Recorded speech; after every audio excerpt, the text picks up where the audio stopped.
Bom, pessoal, então, mais uma vez, boa tarde a todos, né? Eu sou Aquila Schneider, responsável pelo projeto Apicultura e Meliponicultura na OGT3 aqui da Epagre, né? No Planalto Sul, aqui na Serra Catarinense, que pega toda a região aqui de Lages, né?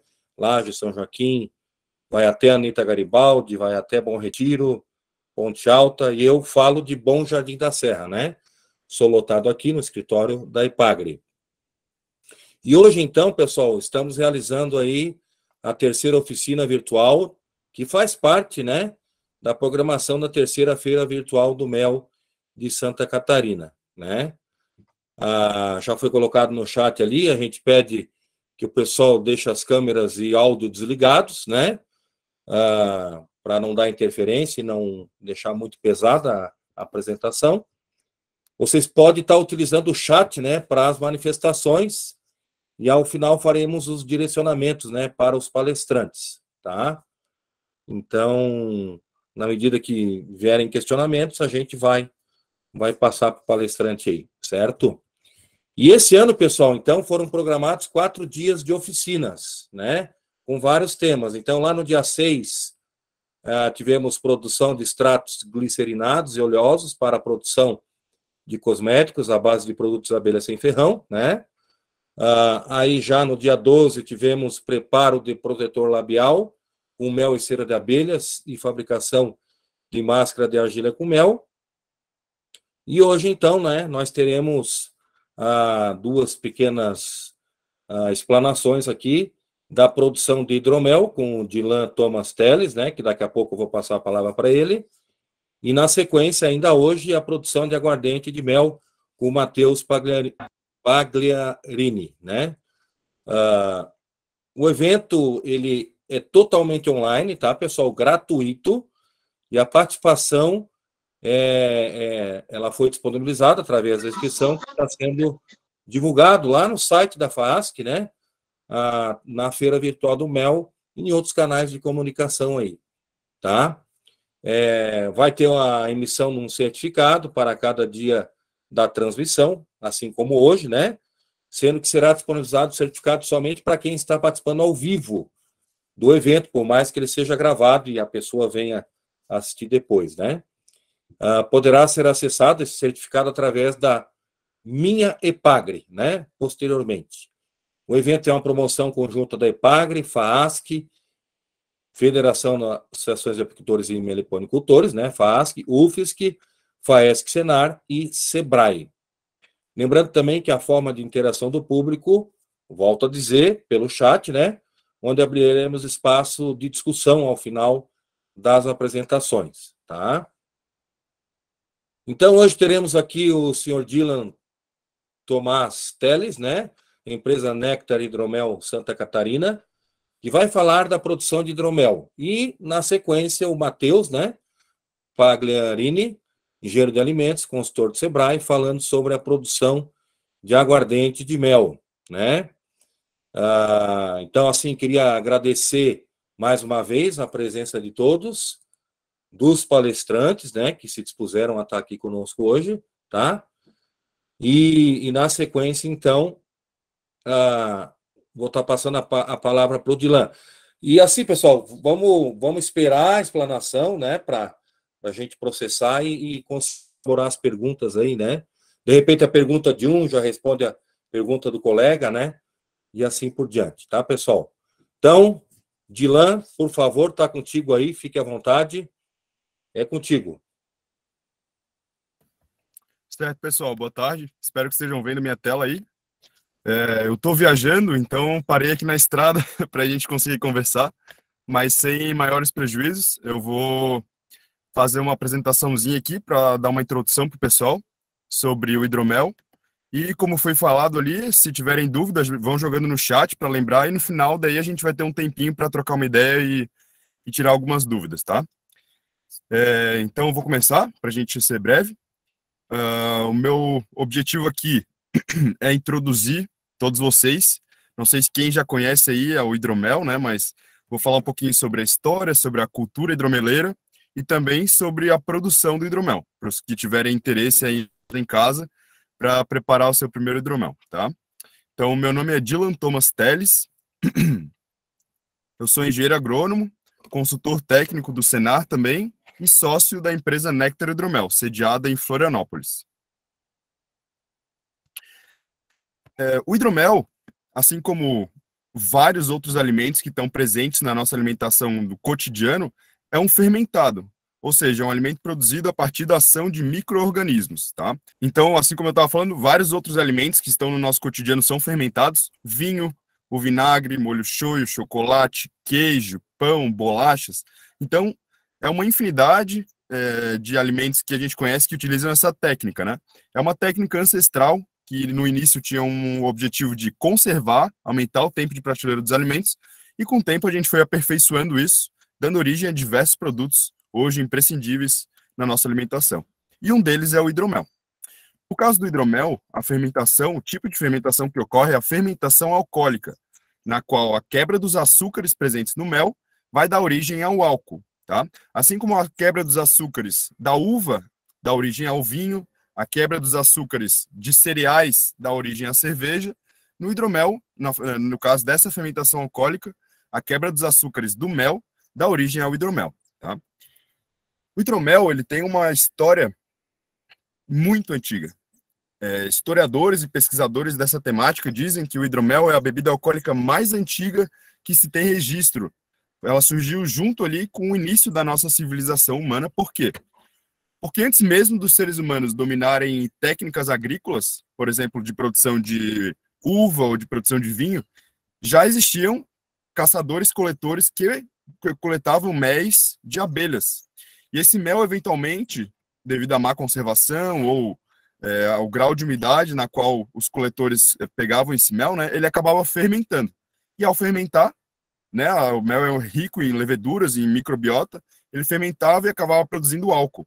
Então o pessoal começou a consumir esse mel fermentado, viu que tinha potencial ali para diversos objetivos, né? Tinham muitas culturas que atrelavam a um misticismo religioso, diversas culturas como uma forma de se conectar com entidades superiores. Enfim, eles não tinham a consciência, o conhecimento necessário, o subsídio para explicar o que acontecia. Então atrelavam ao consumo de hidromel a diversas divindades, algumas delas conhecidas até hoje, como, por exemplo, na cultura grega, dizem que o hidromel era uma bebida conhecidamente dos deuses, né? Que os deuses gregos consumiam muito lá no Olimpo. A mesma coisa aconteceu no Egito e em diversas outras culturas. A gente tem muito costume de falar que o hidromel é uma bebida viking. Não sei se o pessoal já ouviu falar nessa referência, mas na verdade, os vikings, eles também produziam muito hidromel e popularizaram bastante a cultura hidromeleira. Mas, na verdade, essa bebida, ela permeia a história de diversas civilizações. Chineses, gregos, romanos, africanos, índios americanos, tanto no norte quanto no sul, aqui no Brasil, todas as civilizações faziam hidromel. É curioso que aqui no Brasil, os nossos índios faziam o hidromel com mel de abelhas nativas, mel e pólen de abelhas nativas, chamada tucunaíra. E é uma bebida que vem sendo realizada até hoje por essas comunidades indígenas. Então, como eu disse, a bebida hidromel está presente em diversas culturas, né? E era a bebida alcoólica mais consumida durante a Idade Média. Então, várias das guerras que a gente escuta falar aí eram todas regadas a hidromel. O pessoal tomava o hidromel e ia fazer diversas atividades, né? Então, como eu salientei, o hidromel, além de estar presente em diversas culturas, ele acabou refletindo em diversas histórias mitológicas, em em diversos filmes, séries, como O Senhor dos Anéis, Harry Potter, enfim, várias outras aventuras históricas aí que estão presentes hoje no nosso imaginário, né? Inclusive, não sei se o pessoal aí já ouviu falar do termo lua de mel, imagino que sim, mas é um termo aí que remonta a séculos atrás e tem origem com a tradição do consumo de hidromel para recém-casados. Então, o pessoal casava, levava hidroméis, né, para suas noites de núpcias, com a ideia, com a pretensão de gerar filhos. Então, dizem que o hidromel é uma bebida afrodisíaca e que proporciona fertilidade para as mulheres. Isso aí vem do imaginário do hidromel há centenas de anos atrás. Mas agora, o que é o hidromel hoje, né? Segundo a legislação brasileira, O hidromel é uma bebida alcoólica com graduação de 4 a 14%, obtida pela fermentação alcoólica da solução de mel de abelha, sais nutrientes e água potável. A legislação brasileira é um pouco limitada em relação ao termo hidromel. Pela legislação, são somente a utilização dos ingredientes água, mel de abelhas e leveduras. No entanto, o hidromel ele é muito mais que isso. Tá? Como a gente vai falar um pouco adiante, as receitas com hidromel são infinitas. Já começando a falar um pouquinho sobre a produção do hidromel, espero que o pessoal que esteja assistindo com o objetivo de fazer o hidromel em casa, uma coisa que eu estimulo bastante devido à facilidade que é fazer esse fermentado. Ele é bem mais fácil do que uva, do que um vinho, né? Do que cerveja. Então, super recomendo testes aí. Eu vou dar uma pincelada em relação às etapas produtivas, tá? E se tiverem dúvida, vão mandando no chat ali que a gente pode conversar no final da apresentação. Então, o hidromel ele começa ali com a recepção da matéria-prima, né? É claro que, por ser composto de poucos ingredientes, como água, mel e leveduras, esses 3 ingredientes eles têm um peso muito grande na qualidade do produto final. Então, quem for fazer, recomendo pegar um mel de qualidade, uma água pura, né? Não utilizem água clorada, tá? Que ela pode prejudicar o desenvolvimento das leveduras e, com isso, o processo fermentativo, né? Da fermentação. Então, depois, a limpeza e sanitização, essencial, gente, já que a gente está trabalhando ali com ação de micro-organismos, então é essencial que a gente tenha uma limpeza, né? E também pelo fato de que estamos manipulando um alimento. Então, é essencial que sejam feitas práticas higiênicas para a gente conseguir ter um resultado final. Isso aqui não só por questão de sanidade, que é essencial, né? Para a gente não comer um alimento contaminado, mas também pela qualidade. O hidromel ele demora para ser feito, às vezes mais de um mês, mais de 2 meses. Então, se a gente não tiver um cuidado com a sanitização, o que pode acontecer? O nosso hidromel contaminar, outros micro-organismos se proliferarem ali naquele mel, tá? E com isso, chegar lá no final, a gente tem uma bebida acética, uma bebida ruim, amarga, que não é o que a gente espera. Então, por isso é essencial que tenhamos sempre um cuidado bastante grande com a sanidade, tá? Depois, o processo fermentativo. O processo fermentativo é a inoculação das leveduras, né, naquele mosto de água e mel, tá? Aquela solução açucarada. Depois, clarificação, trásfegas, a adição de alguns insumos, que a gente vai detalhar um pouco daqui a pouco, o processo de maturação, os acabamentos, ajustes, né, correções, depois invase, pasteurização, rotulagem e armazenagem, tá?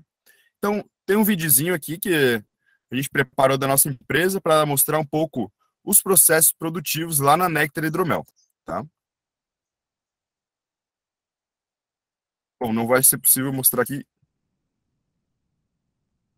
mas eu posso mostrar no final da apresentação, na internet mesmo. Porque eu baixei em PDF, então depois eu mostro, tá?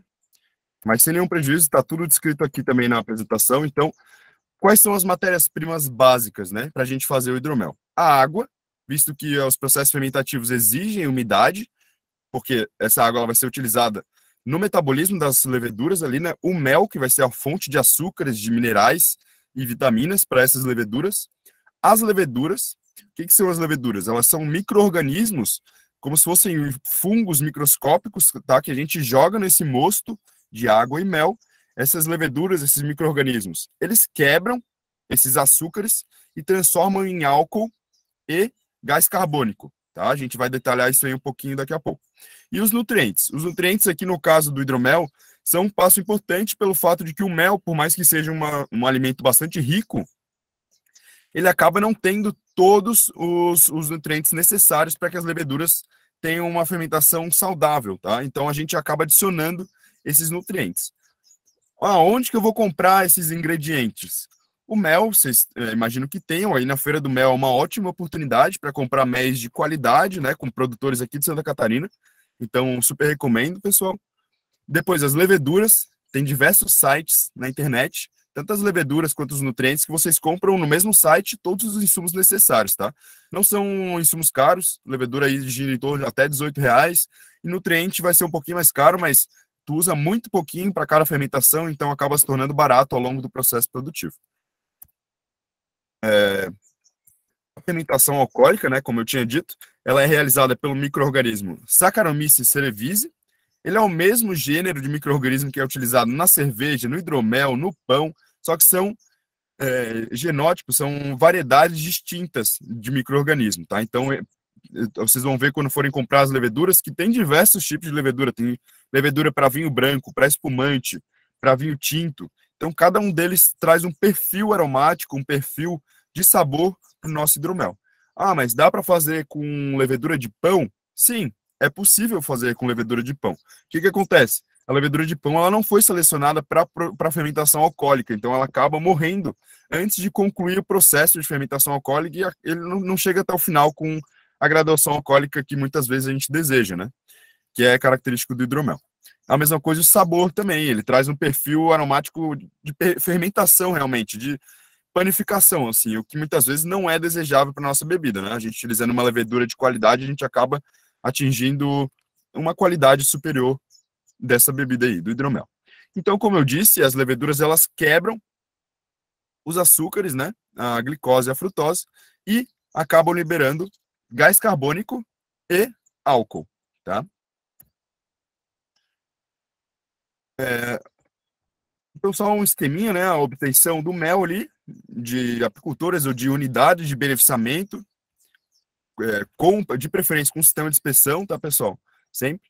Depois a fermentação alcoólica, né? Que ocorre em condições controladas ali, pelo menos de condições sanitárias controladas, né? A gente vai falar um pouco daqui a pouco. Depois do invase e a comercialização, tá? Vamos falar um pouco, então, da fermentação, propriamente dito, que é o processo na qual ocorre a quebra dos açúcares do mel para a transformação do álcool, tá? Diversos fatores influem na qualidade do nosso produto final e, por consequência, né, na saúde da nossa fermentação, tá? Por exemplo, a taxa de inoculação, quantidade de micro-organismos que a gente vai inocular de acordo com a quantidade de mosto. Quando eu me refiro a mosto, é a mistura água e mel, tá? Quantidade de micro-organismo é importante. A temperatura do processo fermentativo, quanto mais lenta a temperatura, quanto menor a temperatura, mais devagar vai ser a fermentação, tá? E vice-versa, quanto mais quente a temperatura, mais rápida vai ser a fermentação. O ideal é que a gente faça um processo fermentativo ali a uns 25 graus Celsius, tá, pessoal?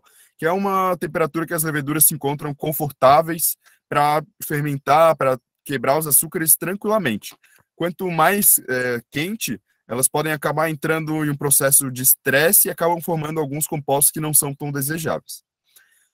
Qualidade da matéria-prima, né? Como eu me referi anteriormente, se a gente utilizar o mel de eucalipto, o perfil do hidromel vai ser diferente, o mel silvestre vai ser diferente, o mel de uva Japão vai ser diferente. Então, o perfil do mel ele vai ser determinante na qualidade do nosso produto final, tá? Isso é importante a gente ter em mente. Outra coisa também, o manejo do gás carbônico ali é uma coisa que já é um pouco mais aprofundada, que talvez a nível caseiro, experimental, vocês não tenham que se preocupar tanto, isso daí já é um nível superior. O acompanhamento, né, a gente tem que sempre estar ali olhando o hidromel, não abrindo, não mexendo sempre, mas pelo menos dando uma experimentada eventualmente, tá? Uma provada para ver se está tudo certo, se a fermentação está acontecendo. Como é que a gente vai ver que a fermentação está acontecendo ou não está acontecendo? Através dessa pecinha aqui, ó, a gente vai fazer a fermentação num recipiente hermeticamente fechado, tá? Fermentação de preferência, ela não pode ter o contato com o oxigênio. Então, não sei se o pessoal já viu aqueles baldes de mel que o pessoal leva o mel, né, para as unidades de beneficiamento. Aquilo lá é um bom fermentador inicial, tá? Faça um furo embaixo para colocar uma torneira, um furinho em cima para colocar essa pecinha aqui. Essa pecinha ela é denominada airlock, tá? Posso mandar ali no chat depois. Nos mesmos sites, no chat depois, nos mesmos sites onde a gente consegue encontrar leveduras, nutrientes, a gente também compra esse airlock, tá certo? Qual que é o objetivo dessa pecinha aqui, ó?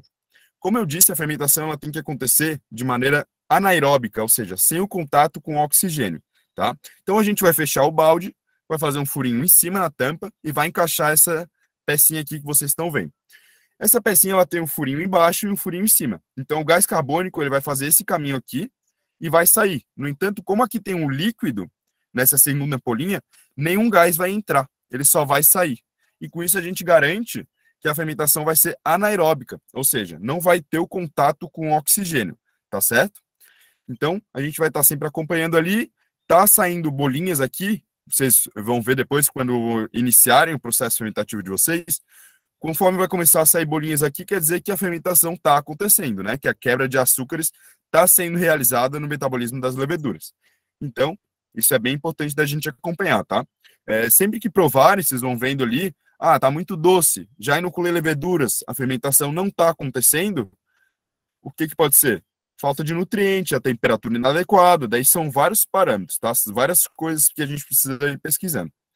Para quem quiser, tiver dúvidas aí, um site bastante interessante, que pode ser uma boa fonte bibliográfica, tá? Chama Pompeia Hidroméis. Nesse site, eles têm diversas receitas de hidromel, diversos insumos também de hidroméis, tá? Eles vendem tudo que precisar, inclusive leveduras, enfim. Não é propaganda, mas é porque é um site que realmente me ajudou quando eu estava começando a fazer hidromel e muita gente elogia porque o pessoal é realmente muito bom lá. Outra coisa essencial, como eu comentei anteriormente, é a sanitização e a higiene, tá, gente? Imaginem a frustração que é chegar lá no final, depois de ficar 2 meses acompanhando o nosso processo de hidromel, chega lá ele tá com contaminações, tá com película, fungou, tá com gosto acético, né? O gosto acético, o que é? É a quebra do álcool e formação do vinagre. Quem que faz essa quebra do álcool e formação do vinagre? Bactérias acéticas. Bactérias são micro-organismos, né? Que eles estão presentes no ar, às vezes em insumos que a gente vai utilizar. Então, por isso a gente tem que ser sempre higiênico ao manipular. Não fazer em ambiente aberto, fazer no ambiente fechado. Sempre limpar tudo com álcool 70, tá? Deixar o álcool volatilizar e depois fazer as misturas.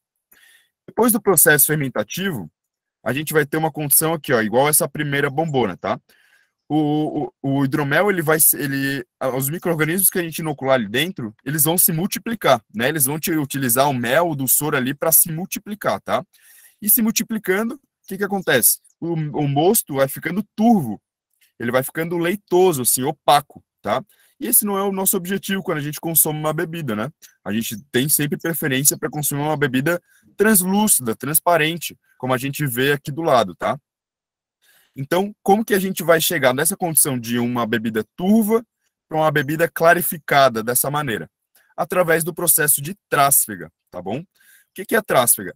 É a gente passar, olha só, observem que ao longo do processo fermentativo, essas leveduras, essas partículas do mel, elas vão decantando, elas vão afundando aqui no nosso recipiente, tá?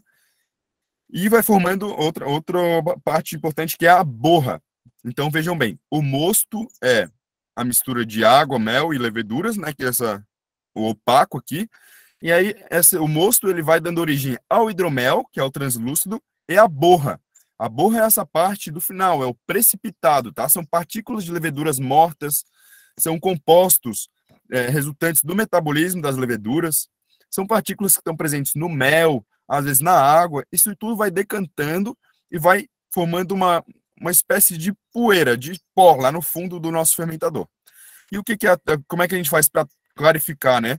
A gente faz o processo chamado trasfega, tá? A gente vai pegar... Tem 2 formas de fazerem. Uma torneira, dessa torneirinha de filtro mesmo, a gente fura o nosso fermentador a uns 5 centímetros do fundo, tá? Eu tenho um aqui, mas eu não sei se vocês vão conseguir ver. Vejam bem, ó. Tem um balde aqui, e aqui vocês observem que tem uma torneirinha no fundo, tá? Com isso daqui a gente consegue fazer a trasfega. Por quê? Porque no fundo vai ficar a poeira, o pó, né? A borra, e em cima vai sair o líquido translúcido, tá? Transparente. E com isso a gente faz sucessivas trasfegas, a gente fermenta, faz uma trasfega, deixa clarificar, fermenta de novo, faz a trasfega, e assim vai até a gente alcançar uma bebida translúcida e limpa, assim, tá certo? Outra forma de fazer a trasfega é através de uma mangueira. A gente pega uma mangueirinha, coloca uma ponta, tudo higienizado, né, gente? Passa um álcool 70, tá? Coloca uma ponta no mosto, né, que é a mistura ali do fermentado ali. Com a outra ponta a gente faz uma leve pressão com a boca mesmo, tá? O ideal é que não coloque a boca assim de cara, né? Puxem de maneira que não fique babado ali. Isso aí é para nível caseiro, tá, gente? Jamais façam isso a nível comercial. e depois vira no novo recipiente que vocês vão fazer a trásfega, tá? Os 2 recipientes higienizados, né, sempre, com álcool 70, e é isso daí. Outro ponto importante é que, assim, a fermentação ela vai acontecendo e chega um momento que as leveduras consomem todos os açúcares presentes ali no mosto. E depois disso, o nosso hidromel ele vai ficando pronto. Muitas vezes ele pode secar demais, ou seja, as leveduras consumiram todo o dulçor residual que tinha ali presente, né? E com isso, nosso hidromel vai ficar seco. Da mesma forma como existe vinho seco, vinho doce, vinho demi-sec, o hidromel é a mesma coisa, tá? E aí a gente faz uma correção. Correção a gente pode adicionar um pouco mais de mel, tá? Para deixar adequado da maneira como a gente quer. Muito cuidado ao fazer isso, para não envasar esse hidromel com o açúcar residual e ele pode acabar fermentando dentro da garrafa. Então, se realizarem correções, esse hidromel ele vai ter que ficar refrigerado, tá? Sempre, depois de engarrafado, ou feita a pasteurização, que é a gente esquentar esse hidromel numa panela a 60 graus Celsius, tá? Em banho-maria, a gente coloca as garrafas de vidro ali dentro, a gente acaba esquentando e matando as leveduras. Depois disso, né, a gente corrigiu o nosso hidromel, ele está no perfil adequado, está translúcido, né, ele está no sabor que vocês gostam, tá? O hidromel ele é muito pessoal, tem gente que gosta seco, tem gente que gosta mais doce, então vocês controlam isso. E depois a gente invasa, né? Depois que está translúcido ali. Depois de invasado, muito cuidado com a sanitização das garrafas também, tá? Não adianta a gente ter muito cuidado ao longo do processo fermentativo, chegar lá no final e as nossas garrafas não estarem limpas, tá bom? Isso é bem importante. Tá todo mundo ouvindo aí, gente? Sim. Sim? Legal. Positivo. Positivo. Beleza, então eu estou confirmando aqui. E aí depois a gente invasa. Muito cuidado novamente, utilizem o álcool, tá? Para a limpeza dessas garrafas. Sempre dá preferência por garrafas novas. Se forem reutilizar garrafas, fervam as garrafas velhas, porque elas podem ser fontes de micro-organismo que vão degradar o hidromel de vocês. Então, joguem uma água fervendo, um álcool, tá certo? Agora, sobre as variações do hidromel. Como eu falei anteriormente, as possibilidades da gente fazer o hidromel são infinitas, tá? Existem muitas variações mesmo de hidromel que a gente pode fazer. Hidromel com rosas, hidromel com café, hidromel com maçã, com uva, com especiarias, enfim, existem muitas receitas mesmo, inclusive receitas tradicionais que fazem parte da cultura de diversas civilizações ancestrais, tá? Por exemplo, a tucunaíra, como eu falei para vocês, né? O mel de abelha nativa ali, junto com pó, raízes de algumas árvores, fazem parte da cultura indígena aqui do Brasil. O capsu com mel, que é com pimenta. O bauxé, receita tradicional da África. Raízes, especiarias, enfim, existem muitos. Cada mistura vai ter um nome. Todos vão ser hidroméis, mas cada um deles vai ter um nome. Por exemplo, cápsula com mel, com pimenta, o piment com uvas, tá? O rodomel com rosas, metleguim com especiarias e assim por diante. Vocês encontram essas receitas na internet e depois que fizerem ali os seus primeiros hidroméis, recomendo sempre inovando, fazendo testes, né, com diferentes hidroméis. Isso é bem bacana e atribui experiência, tá, e conhecimento para vocês. Então, algumas variações do hidromel. O dulçor residual, ele dá um resultado do hidromel seco, demi-sec, doce, né? A carbonatação, o que é carbonatação? É o grau de gás carbônico dissolvido ali no mosto. Eu lembro que eu falei para vocês que a fermentação, ela é a quebra de açúcares e transformação em álcool e gás carbônico? Então, quando a gente toma uma cerveja, um frisante, um espumante, gás, até o refrigerante que está ali dissolvido, é o gás carbônico, né? Ele pode ser advindo de uma fermentação natural, que é esse gás carbônico proveniente da fermentação, ou ele pode ser adicionado, tá? Gás carbônico artificial. Como o nosso hidromel ele já produz naturalmente gás carbônico, então a gente pode fazer hidroméis carbonatados. Ele pode ser uma baixa fermentação, baixa carbonatação, que é o hidromel tranquilo, uma carbonatação média, que é o hidromel frisante, e uma carbonatação alta, que é o hidromel espumante, tá certo? E a mesma variação a gente vê na graduação alcoólica. Então, a gente tem o short mid, que é um hidromel fraco, de 2 a 5% de álcool, lembra uma cerveja, né? um hidromel médio ali de 6 a 9%, um hidromel de 10 a 14%, tá? A 13%, desculpa, que é um hidromel forte, e acima de 14% é um hidromel fortificado. Dificilmente vai ser essa graduação alcoólica, ela vai ser alcançada através da fermentação. Muitas vezes o pessoal adiciona álcool de cereais, né? Adiciona cachaça, faz um hidromel manipulado ali, né? Para que ele fique mais forte, tá? O normal é que ele seja até 12, 13%, isso aí é o máximo que a gente alcança às vezes com as leveduras. Existem leveduras que aguentam até um pouco mais, mas a maioria desses hidroméis fortificados, eles são já manipulados ali. Então, para falar um pouco sobre o mercado hidromeleiro que a gente vê hoje em dia, no ano de 2017, 2018, ali, a cultura hidromeleira sofreu um boom no Brasil, tá? Cresceu bastante, diversas marcas de hidromel abriram, inclusive a nossa, Nectar Hidromel, também abriu por essa época, e ao longo do Brasil inteiro aí, várias abriram, e tem trazido uma riqueza muito grande de possibilidades, né, para o mercado hidromeleiro, tá? Pessoal que quer fazer, sempre recomendo, pessoal, experimentarem hidroméis. Dessa maneira, vocês vão ter uma referência na qual se basear, né? Vocês vão ver, eu gosto de hidromel seco, eu gosto de hidromel mais turvo, mais carbonatado, mais doce, enfim. Os perfis de hidroméis são muitos. Aqui, ó, hidromel com frutas, hidromel de jataí, enfim, são várias as possibilidades e tem várias lojas aí na internet que vocês encontram para vender, tá? Pessoal de Florianópolis tem a gente ali da Nectar Hidromel, a gente entrega até na Grande Florianópolis, então quem tiver qualquer interesse, manda uma mensagem lá no nosso Instagram, a gente tem um Instagram chamado Nectar Hidromel, busca lá e sempre que tiverem qualquer dúvida ou qualquer coisa, manda lá que a gente ajuda também, tá certo?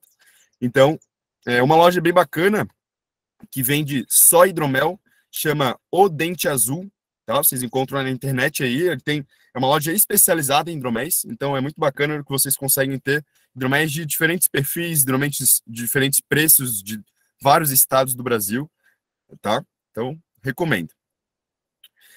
Como eu falei, a cultura hidromeleira, o hidromel, apesar de ser uma cultura ancestral, né, ela foi se perdendo ao longo do ano, ao longo do tempo, tá? O hidromel, ele passou pouco a pouco a ser atrelado à nobreza, a deuses, então ele foi ficando caro. Não foi uma bebida que evoluiu junto com o proletariado ali, com o povão, né? O pessoal, ele tomava cerveja, que era mais barato, entenderam? Então, tradicionalmente, o hidromel, ele foi sumindo na história, ele foi muito atrelado à realeza, e a realeza foi sumindo e com ele levou o hidromel. Mas, nos últimos anos, tem crescido muito esse resgate da cultura hidromeleira, não só aqui no Brasil, como no mundo. Tá? Nos Estados Unidos, no ano de 2017, abriram mais hidromelarias do que cervejarias artesanais, para vocês terem uma ideia, né, do crescimento do hidromel no mundo, tá certo? Então, vamos falar um pouquinho aqui sobre as possibilidades de hidromel que a gente faz ali da empresa Nectar Hidromel, para vocês aí se inspirarem e se quiserem fazer semelhantes, né? Ou se tiverem interesse também, mandem uma mensagem, tá? A gente faz um short mid, que é aquele que eu falei para vocês, né? Com baixa graduação alcoólica. Esse daqui tem 7,5%. Sabores de gengibre e limão, por exemplo, maracujá, tá? Sabor original. Todos eles são gaseificados, lembra uma cerveja. Então, bem gostoso de fazer. Pessoal, o que for fazer em casa, eu recomendo primeiro iniciar com hidromel básico. Água, mel e leveduras. Não façam com gás, porque é perigoso. O gás dentro da garrafa, ele pode gerar pressão, e essa pressão pode explodir a garrafa, então tenham muito cuidado, tá? Deixem isso para depois que vocês já tiverem alguma experiência fermentativa com hidromel, e comecem fazendo o hidromel clássico, tá certo? Que é água, mel e leveduras. Outro hidromel que a gente tem também é o hidromel do estilo Mentles Gin. Lembra que eu falei para vocês que é hidromel com especiarias? Então esse daqui é água, mel, especiarias, né? Cravo, canela e hibiscos, tá? Graduação alcoólica 10%. A gente tem também um espumante um hidromel frisante de mel de jataí, graduação alcoólica de 10%. E um Nectar Bramble, que é um espumante de amora com limão siciliano. Então, para vocês verem, gente, esses são só alguns dos hidroméis que a gente faz lá na nossa empresa, mas as possibilidades são gigantescas, tá? Com qualquer coisa vocês podem fazer hidromel. Eu tenho um pé de amora aqui em casa, produziu muita amora, não vou dar conta de comer, faz um fermentado alcoólico, faz um vinho de amora, faz um hidromel de amora. A mesma coisa de jabuticaba, produziu muita, faz também, fica uma delícia, gente. Então as possibilidades são muito grandes. Quem tiver interesse aí de saber mais, manda lá um e-mail, hidroméis.nectar, ou mesmo na nossa página do Instagram, Nectar Hidromel, tá certo? Então, quem tiver dúvidas aí,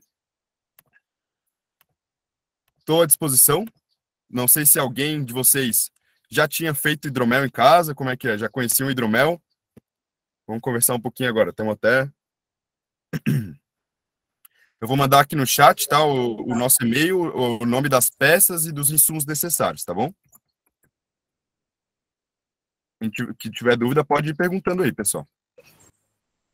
Dylan, boa tarde, novamente. Boa tarde. Eu vou lhe fazer algumas perguntas que foram repassadas no chat, tudo bem? Uhum. Tá. A primeira pergunta é de educação alimentar mineira. Ela fez a seguinte pergunta: a fermentação pode ser feita em garrafa de vidro ou com saca-rolha? Eu não recomendo fazer a fermentação em garrafa de vidro, por quê? A primeira fermentação. Porque a gente vê que o resultado da fermentação produz gás carbônico, tá? E a maioria das garrafas de vidro que a gente vê, elas não estão adaptadas para a pressão fermentativa, né? Então acaba que pode explodir essa garrafa, efetivamente, tá? A gente tem que tomar muito cuidado com isso. Se quiserem fazer sem comprar um balde desses brancos aqui que eu falei, né? Se quiserem fazer sem comprar um fermentador, façam em garrafa PET, aquela de água de 5 litros, tá? Olha só. Essas garrafas aqui, ó, dá para fazer a fermentação ali dentro, tá? Só furar a tampa dela aqui. Depois de furar, a gente adiciona o airlock, né? Aqui para sair o gás carbônico. E com isso é muito mais tranquilo, tá? Não tem uma pressão, ela aguenta bem mais pressão. Então, é isso aí. Ok. A próxima pergunta é o seguinte: estou iniciando e gostaria de saber a questão do investimento para começar a fazer hidromel. É muito relativo, né, gente? Como eu falei ali, a gente pode ter desde a pretensão de comprar um fermentador grande, de polipropileno, de inox, até um balde desses de mel, fazer a fermentação em bambona de água, dessas bambonas de 20 litros, de 5 litros, tá? O airlock é uma opção, custa R$18 ali, mas a gente tem também a opção de fazer com a mangueirinha, né, como eu falei, para a saída do gás carbônico. Então, é muito relativo, não tem um valor que eu possa passar, depende muito da tua intenção. Se tu não quiser, tu não precisa nem adicionar nutriente. Às vezes a fermentação, ela pode, dependendo do perfil do teu mel, ela pode acontecer até sem nutriente. Então, para vocês verem que é uma pergunta variável. Não tem como a gente ter certeza em relação aos custos, tá? Mas é barato, não é caro. Tu tendo água, mel de qualidade e levedura de qualidade, tu faz hidromel em qualquer lugar, com as condições higiênico-sanitárias ali adequadas, né, para manipulação de alimentos, tá?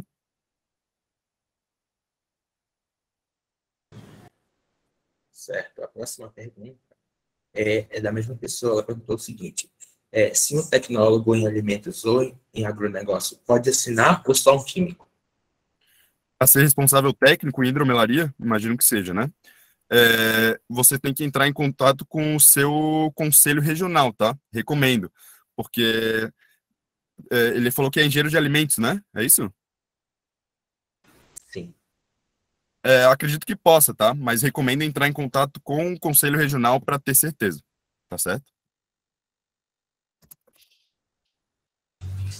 Ok. A próxima pergunta é sobre uma lista de equipamentos e materiais necessários para a produção de hidromel, obedecendo as leis da legislação, né? No caso, porque ele quer produzir profissionalmente.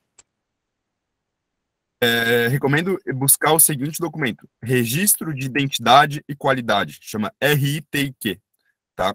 Lá vocês vão encontrar todos os parâmetros na qual o hidromel precisa se adequar para a legislação, tá? E aí vocês têm que adaptar, né, o processo produtivo de acordo com isso. Agora, não tem uma lista que a legislação fala que assim, ó, você precisa ter tais equipamentos. Você precisa ter uma condição higiênico-sanitária adequada, um fluxograma adequado, né, que não exista contrafluxo. É isso. Vai ser a produção de bebidas, ela é fiscalizada pelo Ministério da Agricultura. Então, é um rigor de fiscalização muito superior a, por exemplo, um sistema de inspeção municipal, né, um sistema de inspeção estadual. É um rigor maior. Por isso, a gente tem que estar sempre pesquisando e em contato com o Ministério da Agricultura. É a melhor forma, mandando e-mail para eles, tá? Eles respondem as perguntas e respostas. Então, é através dessa maneira que vocês vão conseguir se profissionalizar com a produção de hidromel.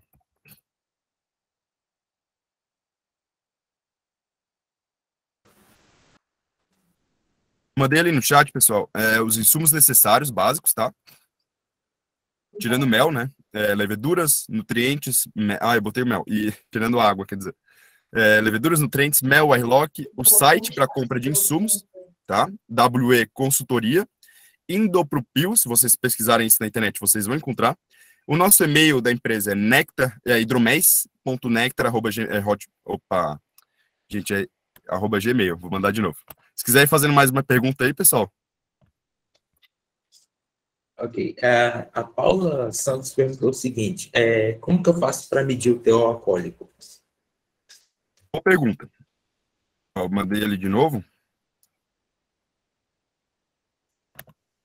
O teor alcoólico tu pode medir tanto pelo refratômetro, aquele mesmo equipamento que tu vê em produção de vinho, né, que a gente calcula o Brix, que são as concentrações de açúcares no mosto, como também um densímetro. São dois equipamentos que vocês podem ver. A nível caseiro, eles não são necessários, tá? Vocês podem fazer caseiros e irem experimentando, né, para a gente ver se tá com o perfil adequado da maneira como a gente gosta, tá? Mas quando profissionalizar, vai ser um equipamento importante.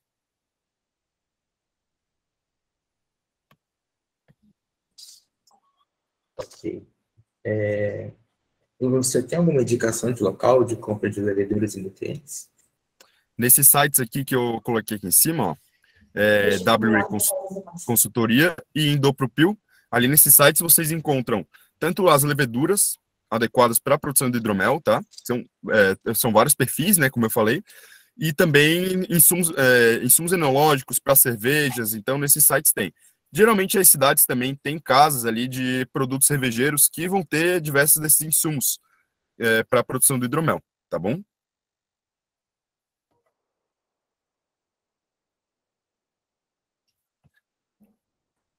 Tem mais uma pergunta ali. Pode ler, quais as quantidades do mel, água, leveduras e nutrientes, né?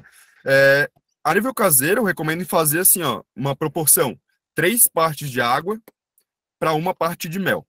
Se ficar muito denso ainda, porque os méis têm diferentes densidades, né? A gente pode botar um pouquinho mais de água, tá? Vocês vão adaptando ali.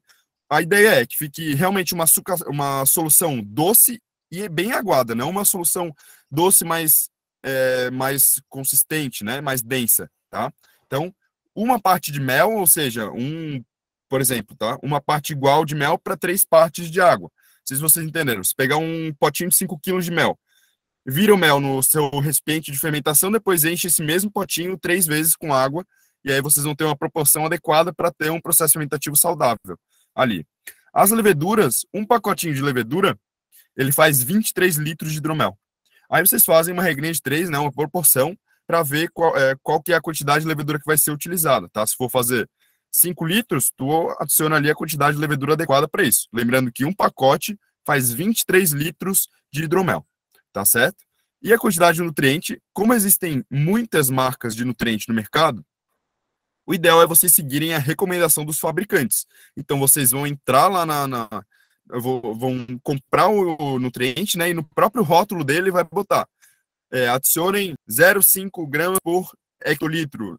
Então, lá vai dar a sugestão de indicação, né, para utilização, e recomendo utilizar, porque existem diversos perfis de nutrientes, alguns com mais nutrientes, alguns com menos, então não tem como eu falar assim, usa tanto, porque às vezes você pode comprar um nutriente que precisa de mais ou de menos, tá certo? Então é isso aí. Sr. Aquila, se quiser ir falando mais alguma pergunta também? Não, tranquilo, Gilan. O pessoal fez perguntas parecidas aqui, né? Tá. Questão de local, tu chegou a comentar alguma coisa? Local para comprar esses materiais? Sim, os sites são eu mandei ali no chat, tá? WE Consultoria é um site de insumos enológicos, vende tudo que vocês vão precisar para hidromel. E também o site Indopropil. Lá vende diversos insumos enológicos também, tá? É só comprar. Eu vi aqui outra pergunta. Dá para fazer a fermentação natural colocando fruta junto ao mel e água? Dá para fazer sim, tá? É uma forma bastante interessante, fica uma delícia os hidroméis com adição de frutas. Eles são chamados de melomel, tá? Esses hidroméis com adição de frutas. As possibilidades são infinitas, gente. Eu já vi hidromel com suco de melancia, só o suco, nem adicionaram água, só o suco de melancia mesmo. Já vi hidromel de banana, já vi hidromel de uva passa, hidromel de laranja, hidromel de tudo que vocês imaginarem, tá? Então, dá para fazer com muitas receitas, realmente. Então, dá para fazer sim. E outro ponto positivo é que os nutrientes das frutas adicionadas servem como nutriente, servem como substrato, né, subsídio para uma fermentação saudável. Então, às vezes, a gente até dispensa a adição de nutrientes adicionados. Só colocando fruta a gente consegue. Tem uma receita que muita gente faz, chama Jaon, tá? Vocês vão encontrar naquele site que eu falei, Pompeia Hidroméis. Lá ele descreve, o Jaon é um hidromel com adição de uva passas, adição de laranja, tem algumas variantes ali. E esses insumos adicionados, essas frutas, eles servem de nutrientes para as leveduras também, tá? Então é bem interessante. Eles perguntam a diferença do hidromel dos méis de abelha sem ferrão com a abelha africana, né? Africanizada. Legal, legal. Quem tem interesse, né, nas abelhas sem ferrão e também quem consegue esses méis de abelha sem ferrão tem a possibilidade de fazer um hidromel com um mel de abelha sem ferrão. Gente, fica muito bom, é uma delícia, é um produto extremamente diferenciado, tá? O que tem que ter em mente quando forem fazer esse processo fermentativo com mel de abelha sem ferrão? O teor de umidade, né? O mel de abelha sem ferrão, ele muitas vezes é muito mais úmido do que o mel de apis. E com isso a gente tem que controlar um pouquinho a umidade ali, tá? Colocando, às vezes, 2 partes de água para uma parte de mel de abelha sem ferrão, talvez a gente já consiga uma proporção adequada. Lembrando que, assim, vocês estão vendo que eu estou falando medidas subjetivas, né? Parte de água, mais ou menos 25 graus Celsius, tantos dias de fermentação. É porque, gente, a fermentação, ela não é uma ciência exata, ela tem muitas variações, dependem de muitas variáveis, tá certo? Então, o teor de umidade, ele pode variar, né? A qualidade e o perfil do mel varia também, mas podem dar início aí a 2 partes de água para uma parte de mel. Se tiver ainda muito denso, coloca um pouco mais de água e vai fazendo esse balanço, tá certo? Vai dar certo no final. O que vai mudar é a graduação alcoólica. Se vai ficar muito aguado, vai chegar no final, vai ter uma menor graduação alcoólica. Mas fica bom também, tá certo? Eu acho que em cima dessa tua pergunta, eles perguntaram como saber se está pronto, que está realmente fermentado ali e tal. Essa é uma pergunta muito importante, gente, principalmente para quem for envasar em garrafas de vidro, tá? Pessoal aí mais no interior, que tem contato com quem faz vinho, sabe que é bastante comum o pessoal que faz vinho, às vezes a garrafa explode, estoura, e com isso, por que aconteceu? Porque a fermentação, ela produz álcool, né, e o gás carbônico. Com a pressão do gás carbônico, acaba explodindo, porque muitas vezes a garrafa não está adequada. Vocês podem ver que a garrafa de espumante, ela é bem mais grossa, né, tem um vidro mais grosso, isso faz com que ela aguente mais pressão, tá certo? Então, como é que a gente sabe que a fermentação acabou? Tanto pela produção do gás carbônico ali no airlock, né, que é aquela pecinha que eu falei para vocês, que nesse site de insumos enológicos vocês vão encontrar, tá? Ó, o airlock é esse equipamento aqui, ó, tá certo? Então vem. O gás carbônico, ele entra aqui e sai em cima, tá certo? E com isso a gente impede que entre o oxigênio, né? Então, se parou a fermentação de gás carbônico, pode ser um indício de que a fermentação acabou. Ou não, se vocês provarem e ainda tiver doce, quer dizer que pode continuar a fermentação. O que aconteceu? As leveduras talvez tenham um pouco nutriente, a temperatura esteja inadequada para a fermentação, tá certo? Isso são características importantes para a gente ter o conhecimento. Então, o que eu recomendo? Vão provando, vão tomando hidromel e vão vendo. Pô, ainda tá doce, tá bom, não sei o quê. Se tiver doce, mas parou de produzir gás, podem vazar em garrafa plástica ali no PET e colocar na geladeira. Deixa na geladeira que fica que nem um chopp, entenderam? E tomem bastante cuidado com essa questão da carbonatação, tá, gente? Da produção do gás. Então, sempre comecem com hidromel normal ali, sem produção de gás, e depois vocês inovem, tá certo? Houve uma dúvida justamente sobre essa questão e provando, né? Um colega aqui comenta que não fermentou direito ou ficou com gosto de vinagre. Isso acontece? Pode acontecer em determinadas situações. O que acontece? O gosto de vinagre foi a inoculação de bactérias acéticas, são bactérias que quebram o álcool, tá? Isso pode ser advindo de uma contaminação em função de uma higienização, uma sanitização mal realizada. tá certo? Então, muito cuidado com a sanitização, pessoal. E a fermentação parou ali, muitas vezes é porque a levedura não está numa condição adequada. Seja porque não tem nutriente no mosto, o mel ele não fornece todos os perfis de nutrientes necessários, como nitrogênio. Então, a gente tem que adicionar, seja com adição de fruta, seja com adição de nutrientes químicos, né? A gente precisa adicionar. E às vezes ela está parada porque não tem esse nutriente. Daí a gente tem que pôr mais leveduras e pôr mais nutrientes para conseguir alcançar, para permitir que a fermentação continue, tá certo? O Eric pergunta, pessoal, daqui a pouquinho a gente vai encerrando as perguntas, tá? Para poder contemplar o próximo palestrante. Mas o Eric ainda pergunta, quais exigências de selos para vender no mercado formal, supermercados, etc.? Vocês precisam ter o registro no MAPA, no Ministério da Agricultura. É o MAPA quem regulamenta e fiscaliza as bebidas alcoólicas, tá? E como eu disse, existem diversos níveis de inspeção, né? Produtos de origem animal, eles podem ser vistoriados no sistema de inspeção municipal, estadual e o federal. As bebidas, elas são sempre fiscalizadas a nível federal, tá certo? Então, é sempre o Ministério da Agricultura quem fiscaliza, e com isso tem um rigor bastante alto, né? Para a gente conseguir regularizar. Mas não é impossível.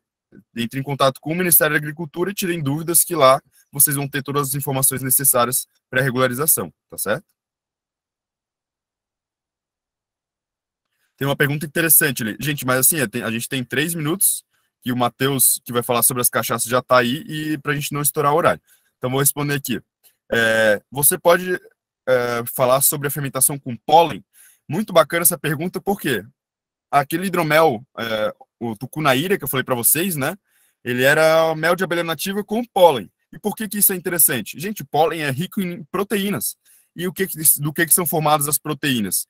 Majoritariamente por nitrogênio. E nitrogênio é justamente um dos nutrientes mais carentes no mel. Então, com isso, a gente adicionando pólen, a gente dá ali um subsídio, né? Uma nutrição boa para as nossas leveduras. Além de poder agregar diversos perfis aromáticos, né? Saborosos no nosso hidromel. Então, é bastante interessante, tá certo?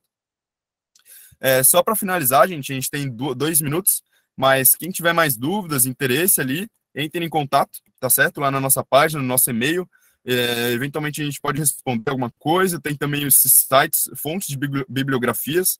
Tem um livro muito bacana em português. A maioria dos livros são em inglês, mas tem um em português que é só sobre a produção de hidromel, tá?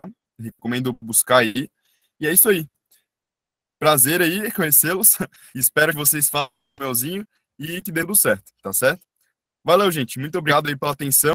Boa feira do mel para vocês. Aproveitem a oportunidade de conhecer os MEIs de Santa Catarina, tá certo? E até mais. Seu Oráculo, obrigado aí por fazer o intermédio. Pessoal da FASC, abraço grande. Sabem, sempre podem contar com a gente, tá bem? E, Matheus, boa apresentação aí. Tá certo, Dilan. Obrigado aí, cara. Show de bola a tua apresentação aí, né? A gente acha que sabe, mas não sabe porcaria nenhuma, né? Muito bacana. Eu até conversava no Urubici esses dias com o Gabriel, que se formou ali no CCA, né? E trabalhou um pouco também. O Rodrigo Santana, né? Nosso conhecido. Tem uma galera aí, né? Que trabalha com isso, que é show de bola, né? Obrigadão aí, Dilan. Show de bola. Bom, pessoal, então vamos passando aí a palavra para o nosso próximo palestrante, né? Que vai falar sobre a questão da cachaça mesmo, né? Aguardente, né? De mel, que é o Matheus Pagarini, né? Matheus, já está conosco aí? Boa tarde. Estou sim, estou aqui. A hora que quiser meter ficha aí, pode. Tu vai apresentar também, Matheus? Sim, eu vou pôr uma apresentação de slides. Eu só estou num produtor meu que eu estava atendendo, pedi licença para ele agora para conseguir pegar a apresentação. Estou apanhando um pouquinho aqui com as tecnologias cada pouco de um lado. Então, Boa tarde, pessoal. Então, só para fins de apresentação, então, meu nome é Matheus Pagliarini, eu sou engenheiro de alimentos, trabalho no Senar. Trabalho com cachaça já há algum tempo, então a parte de, principalmente cachaça da cana mesmo, vamos dizer assim, aguardente de cana. Eu trabalho já desde que nasci, bem dizer, com isso. Então, assim, a minha parte da cachaça de mel, ela é uma coisa que faz parte do meu dia a dia. Hoje, a parte do mel, mais em si, estou trabalhando um pouco mais voltado a isso, mas, enfim, vou tentar aqui compartilhar a apresentação que eu fiz. Eu peço que vocês, caso tenham dúvidas, podem ir parando. Algumas coisas que estão dentro dessa apresentação eu vou fazer uma pincelada bem por cima, porque elas são coisas que o Dylan já falou um pouco ali atrás, então alguns pontos eu vou só cogitar eles. Caso vocês tenham dúvidas naqueles pontos específicos, por favor, parem e perguntem. Podem interromper bem tranquilo que a gente vai respondendo. Então, eu vou tentar ver aqui o que eu consigo. Se nós conseguimos compartilhar a tela aqui.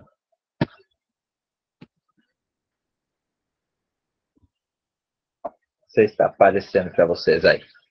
Está aparecendo. Ok, então, pessoal, qualquer coisa vocês podem ir pedindo que eu vou interrompendo. Bom, pessoal, então, aqui tem o meu contato, caso alguém tenha algum tipo de dúvida posterior, coisas assim, vocês podem me chamar. Então, eu sou engenheiro de alimentos, sou especialista em tecnologia e inovação em alimentos, mestre em ciência e tecnologia de alimentos, e agora trabalhando como técnico de campo, a técnico do Senar, em agroindústrias voltadas ao setor de mel, assim como o Dylan. Pessoal, então assim, só para vocês entenderem bem rapidamente, o que é cachaça? Então, a cachaça ela é uma denominação típica exclusiva da aguardente de cana, produzida no Brasil. Então, assim, nós não produzimos cachaça de mel, e sim aguardente de mel. A cachaça, ela é, por legislação e por lei, apenas o produto oriundo da cana. Então, aquela cachaça da cana é cachaça, o restante é aguardente. Aguardente, então, de mel. A bebida com a graduação alcoólica de 38% a 54% em volume a 20 graus Celsius, oriunda da destilação simples, no caso do mosto de mel fermentado. Então, o que seria o mosto de mel fermentado? Mel e água. Então, pessoal, por que a gente fabricaria a cachaça de mel? Aproveitamento. Por muitas vezes nós temos aquele mel que subiu do pérfulo, que a gente não sabe o que fazer, ou o mel que está com uma grande concentração de pequenas sujidades, cera, que a gente não consegue separar, próprios que a gente não consegue separar. Algumas vezes acontece de nós chegarmos a extrair um mel antes dele fermentar, no caso, quando o pérfulo está aberto lá, que nós não se descuidamos, e aí depois nós extraímos o mel com uma umidade um pouco maior, esse a gente pode utilizar antes de ele começar a fermentar de maneira natural. Depois que ele começou, não é na cachaça que a gente vai pôr, não é na aguardente. Temos outros produtos possíveis. Uma questão de diferenciação dos produtos dentro da nossa indústria, da nossa empresa, enfim, da nossa propriedade, onde que a gente queira colocar, nós podemos ter uma diferenciação dos produtos utilizando, então, a aguardente de mel, que acaba sendo um produto que vai agregar valor e vai agregar consumidores. Então, acaba sendo geralmente como uma novidade. Grande parte da população já ouviu falar, mas poucos experimentaram. Então, vem como Mateus, sentido, só um pouquinho. no sentido de agregar valores também. Então, logicamente, a gente está colocando o nosso produto, o mel, que é um produto nobre, um produto que a gente tenha uma grande qualidade de extração e tudo mais, e vamos fazer um produto nobre novamente. Então, a gente vai estar agregando valor. A gente vai estar pondo nosso suor, nosso nome, toda essa parte, nosso amor dentro da profissão. Alguns conceitos básicos para vocês entenderem. Então, o mosto é o líquido açucarado capaz de entrar em fermentação por adição de leveduras. O vinho é o mosto completamente fermentado e a vinhaça, o vinho completamente destilado. No nosso caso aqui, o que seria o mosto? O mosto é o nosso mel misturado com o açúcar com a água, desculpem, para entrar em fermentação. Como que nós vamos trabalhar com essa parte do mosto, então, para a gente? Geralmente, até o Dylan falou agora no final aqui, que ele recomendava 3 partes de água, 1 parte de mel, ou seja, eu já trago mais em quilos, cada 3 quilos, 1 quilo de mel, 3 litros de água, para nós produzirmos o nosso mosto, para nós adicionar as leveduras para, então, entrarmos em colocar a fermentação. Pessoal, basicamente isso aqui era uma pincelada só para vocês entenderem um pouquinho. Agora, vamos lá. O que eu preciso que vocês entendam?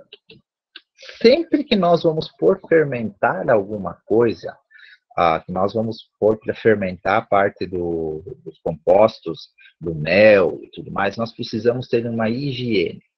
Higiene da nossa dorna de fermentação, do nosso tanque, onde nós vamos fermentar.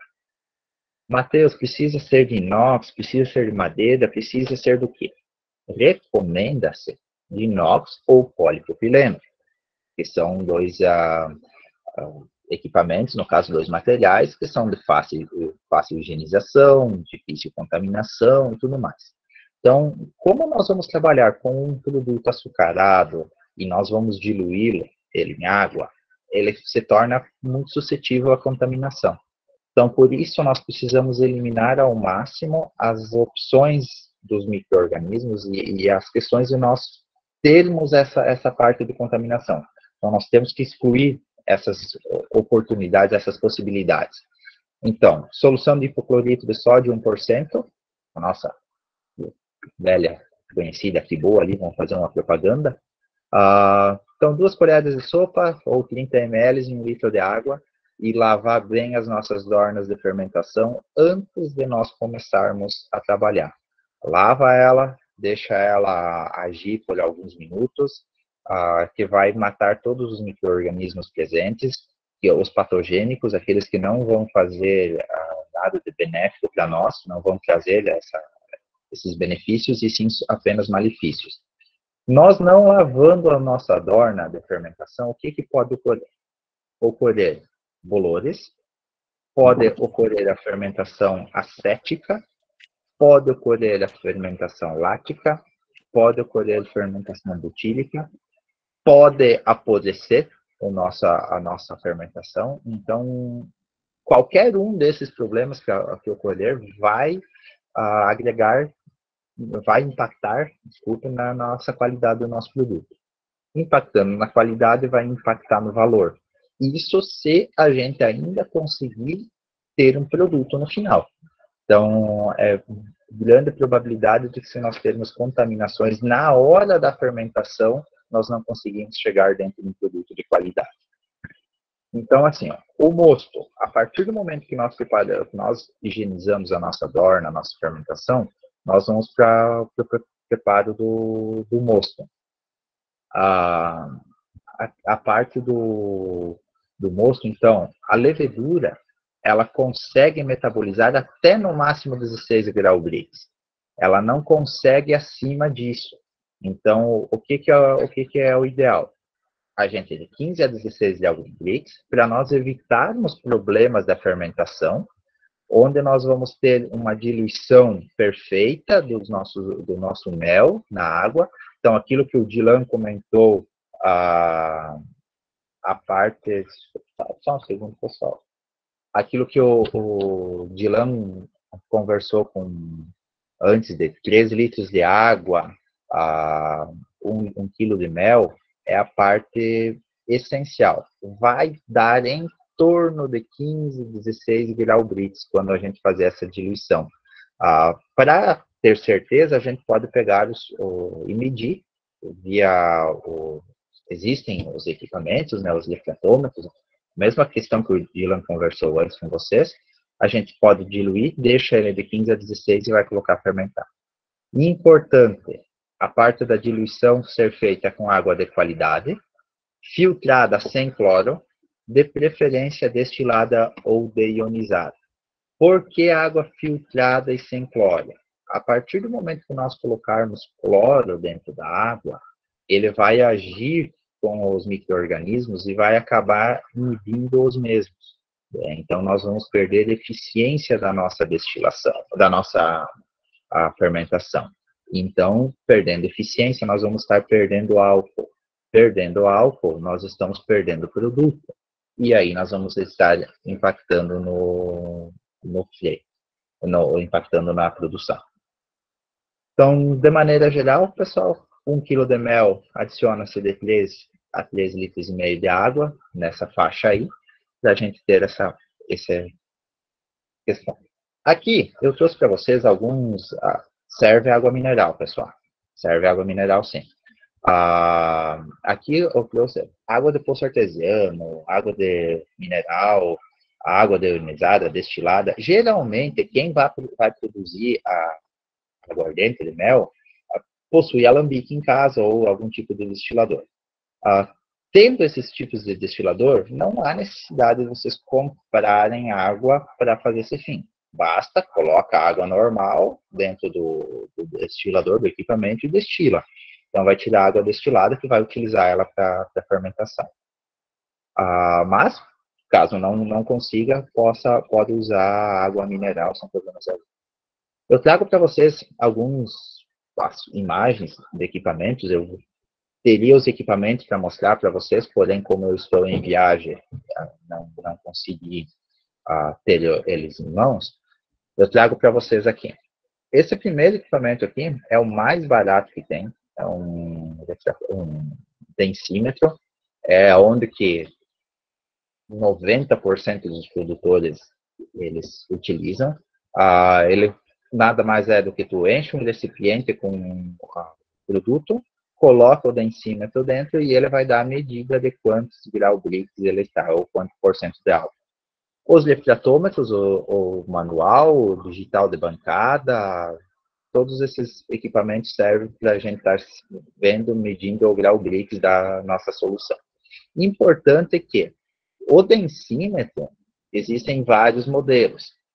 Para a nossa produção, nós vamos utilizar 2, basicamente. Este modelo, que é o densímetro para o sacarímetro, no caso, a questão do grau Brix, e um outro densímetro de mesma funcionalidade, porém voltado e calibrado para fins de etanol, que a gente vai utilizar lá no produto final.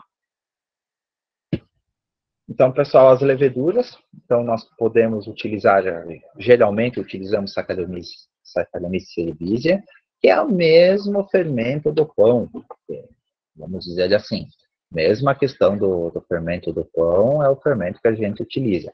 Tanto para o hidromel, existem algumas cepas voltadas à produção do etanol, do álcool de mel, né, que é utilizado no hidromel, utilizado na aguardente de mel, utilizado em outros, porém não há uma necessidade extrema para esse fim. Então, você utilizando Saccharomyces cerevisiae, existem tanto o biológico fresco quanto o biológico seco, ambos têm a mesma funcionalidade. Eu, particularmente, prefiro o fresco. Por quê? Porque ele já está, de certa forma, adaptado ao meio, ele já está de uma forma mais pré-disponível, né? Então, você consegue ganhar algumas horas de fermentação e, ganhando tempo, você acaba agregando em termos de multiplicação do fermento e acaba agregando a qualidade do teu produto final. Então, particularmente, eu prefiro esse, mas nada impede da gente utilizar este aqui. A inoculação, pessoal. Basicamente, o que seria? A partir do momento que nós preparamos o nosso mosto, né, diluímos o mel, diluímos em água, está lá todo limpo a nossa dorna, nós vamos começar a fazer a inoculação. Geralmente, diz para nós fazer 10 gramas de fermento por litro de inóculo. Ou seja, posso fazer diretamente na dorna ou eu posso ir fazendo devagarzinho, né? Colocar 5 litros, eu coloco esses 10 gramas. Vou aumento um pouco mais essas 10 gramas e vou aerando suavemente. Então, nos primeiros momentos, posso ir fazendo como as mães, geralmente, os pais fazem para resfriar o leite ou a sopa da E você vai pegando com a colherzinha, jogando para cima, ou passando de um recipiente para o outro. Enfim, de maneira suave, para que o que ocorre? Conforme nós vamos aerando, vai ter a multiplicação dos micro-organismos. Então, se nós não aerar, eles vão destilar, eles vão converter aqueles açúcares em álcool e gás carbônico, mas eles não vão se multiplicar, eles não vão se proliferar. E como a nossa intenção geralmente é produzir um mosto e produzir várias vezes a aguardente com esse mesmo pé de cuba, com esse mesmo fermento, então nós vamos fazer com que ele fique ambientalizado ao local. Então, vamos manter uma temperatura de 25 graus Celsius, mais ou menos. Importante é que não passe muito disso e nem muito abaixo disso. Então, assim, a temperatura geralmente abaixo de 20 graus, já nós estamos tendo percas de fermentação. A temperaturas muito acima disso, também nós vamos estar favorecendo outros micro-organismos, que não é do interesse. Suplementar, quando for utilizar por mais vezes, então a gente pode estar utilizando o pólen para suplementação, o levedo de cerveja para suplementação, lembrando que é sempre de pequena quantidade, muito pouco. Então vejam, daqui para trás, praticamente aquilo que o Dylan falou está valendo. Pé de cuba para vocês aqui, então não vou ficar me atendo, que não é muito interessante essa parte. A gente pode. Então, para vocês entenderem essa parte aqui, ó, a presença de oxigênio acaba tendo a multiplicação das células e na ausência a fermentação. Então, por que a gente, aquilo que eu comentei, vamos aerar a fermentação? No início, para nós termos uma multiplicação das células, para a gente não precisar colocar cada 1 kg de mel, 3 litros de água, mais 200 gramas de fermento, nós colocamos lá 1 kg de mel, 3 litros, 30 gramas de fermento, e esse, por si só, vai se multiplicando com o tempo aqui, né, com a presença. Porém, vale destacar que no primeiro momento é interessante a gente fazer essa multiplicação de células. Caso nós vamos reutilizar o fermento, aí não. Por quê? Porque nós vamos estar consumindo açúcar para a multiplicação de células. E não é a nossa ideia. A nossa ideia é consumir o açúcar na produção de álcool, para termos a nossa aguardente. Então, assim, ó, de 26 a 32 graus Celsius, uma fermentação ótima. De 32 a 38 graus Celsius, a presença de micro-organismos indesejáveis. Abaixo de 26 graus Celsius, redução da atividade da levedura. E abaixo de 20 graus Celsius, nós temos perca de produtividade. Então, ideal em torno de 25 graus Celsius, ali, como a gente estava comentando, você comporta bem. Basicamente, a fermentação, então, a decomposição dos açúcares presentes, e que elas vão se dividir em álcool e gás carbônico. Cada quilo de açúcar se divide em meio quilo de álcool e meio quilo de gás carbônico. Essa é a regra geral. Vai ter muitos compostos secundários, ácidos carboxílicos, metanol, ésteres, aldeídos, álcools superiores, vai ter sulfural, compostos fenólicos, tem N outros compostos secundários que são formados dentro da fermentação. E aqui eles são de interesse, a grande maioria desses compostos secundários, eles são de interesse para o nosso aroma e o nosso sabor lá no final, o nosso blend no final da produção da sua bebida. Por isso, voltando mais uma vez, a importância de nós deixarmos a parte da fermentação bem conduzida, nós higienizar a nossa adorna, porque a partir do momento que nós não higienizar a adorna, aqueles micro-organismos, eles podem e vão causar um impacto negativo dentro desses compostos secundários e dentro dos álcools superiores que nós vamos ter. Vamos ter uma acidez um pouco maior também dentro dessa etapa, vamos dizer assim. E esses compostos são os que vão diferenciar e definir as características do nosso produto. Então, geralmente, uma bebida destilada, ela é baseada, a qualidade dela, pelo teor de álcool superiores, pelos compostos secundários, no caso, e pela grande parte os ésteres e os taninos, que são compostos fenólicos presentes na nossa aguardente. O tempo ideal de fermentação, 24 a 36 horas. A partir do momento que ele começa a passar muito desse tempo, é sinal que nós temos algum tipo de contaminação. Tendo contaminação, o micro-organismo ele não está conseguindo consumir esse açúcar e transformar ele em etanol. Então, estamos tendo problema. Geralmente, quando acontece que passar de 36 horas, vai começar a formar como se fosse uma camada leitosa por cima do mosto. A espuma que vai sair não é uma espuma limpa, que daqui a pouco a gente vai ver algumas imagens. Não é uma espuma limpa, é uma espuma leitosa. Isso significa que está tendo uma contaminação ou acética ou ácido lático. Temperatura do mosto ideal 26 a 32 graus Celsius. Então, abaixo disso, ele não está tendo um trabalho significativo das nossos micro-organismos, no caso, do nosso fermento. Não está tendo trabalho, ele não gera energia, não gerando energia não vai gerar calor. Então, é uma questão que é um ponto da gente saber o que está acontecendo dentro da nossa fermentação, em virtude da temperatura também. O ideal para o final da nossa fermentação é estar com 0 grau Brix, ou seja, ter consumido totalmente o açúcar. Porém, o grau Brix pode estabilizar em 2 grau Brix.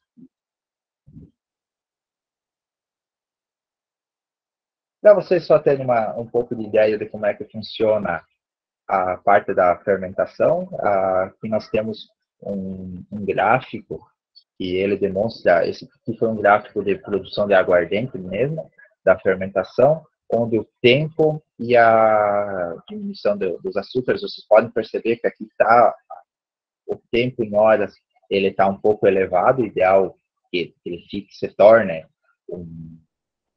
menos tempo, mas aqui foi uma escala em laboratório onde nós mexemos bastante com questão de temperatura, a gente trabalhou com muita coisa. Mas o que quero que vocês entendam é justamente isso aqui. Ele tem esse comportamento. A gente começa com uma grande quantidade de açúcar e vai terminar com uma baixa quantidade de açúcar. Geralmente o comportamento é esse comportamento aqui. Então, só para vocês terem uma noção do que acontece. Tem pessoas que não, talvez vocês estejam cientes, mas existem pessoas que acreditam que o açúcar ele continua. E não, o açúcar ele vai diminuir dentro da fermentação. E a produção do etanol, ela começa de forma no zero, ela não tem etanol a partir do momento que a gente começa a inocular, e ele tem um grande salto e vai chegar um momento que ele se estabiliza. Por que que chega um momento que ele se estabiliza? Porque ou não tem mais açúcar, ou não tem mais, ela não consegue, a levedura já não tem mais capacidade de formação de álcool. Enfim. Aqui, pessoal, nós temos algumas imagens da fermentação em si, como funciona a fermentação. O ideal é que nós tenhamos essas bolas grandes de fermentação, uma grande quantidade de bolinhas pequenas, e essa espuma ela se torne limpa, seja uma espuma clara e não uma espuma leitosa. Então, só para vocês terem ideia, esse aqui é uma fermentação que a gente inicial, primeiros momentos.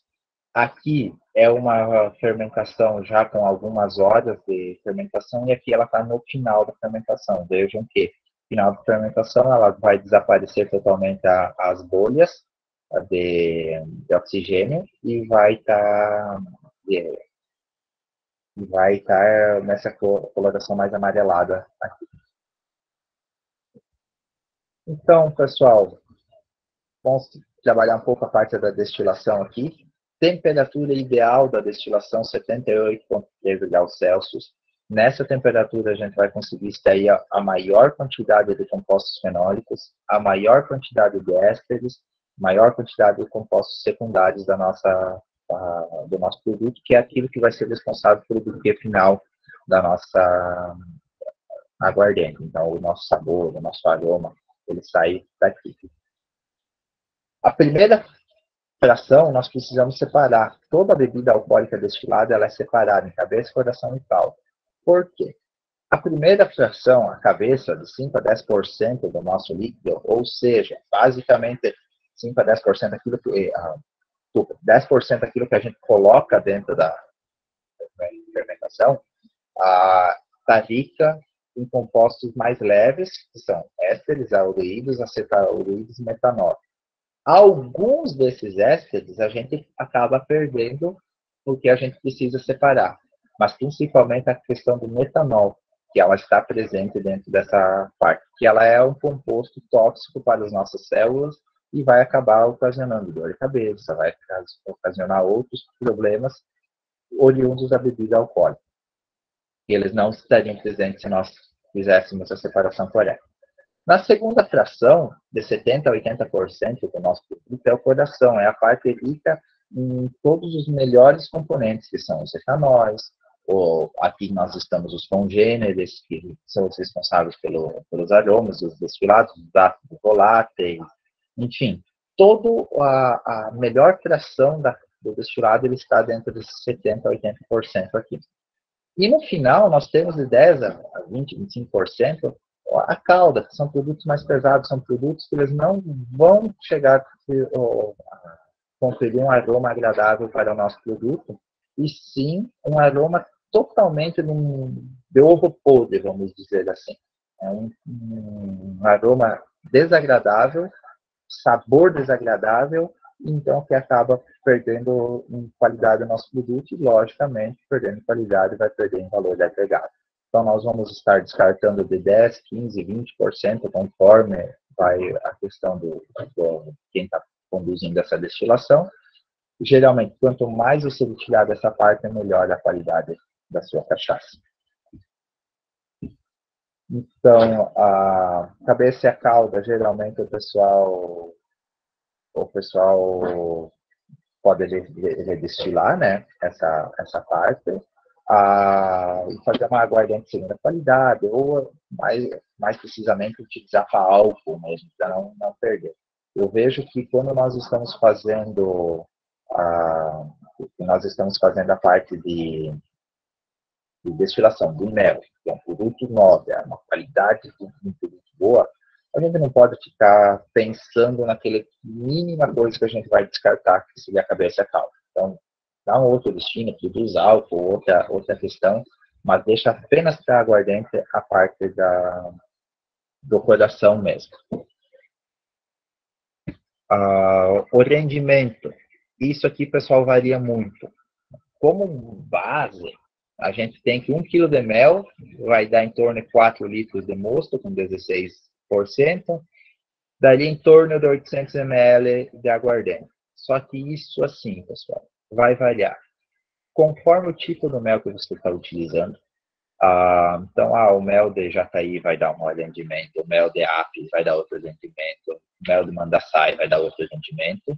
Aqui, cada um deles tem uma característica. A eficiência da tua fermentação, ela vai fazer essa questão de rendimento mudar drasticamente conforme cada um vai fermentar. Um vai utilizar mais fermento, outro vai utilizar menos. Um tem um tambor a base é mais, vamos dizer assim, um diâmetro maior e uma altura menor, vai dar um rendimento. Um diâmetro menor, uma altura maior dá outro rendimento. A condução da destilação, então, se nós conseguirmos trabalhar com uma destilação lenta, uma destilação mais branda, com menos fogo, atingir aquela temperatura de 78,3 graus e manter ela, a gente vai conseguir um rendimento um pouco maior também.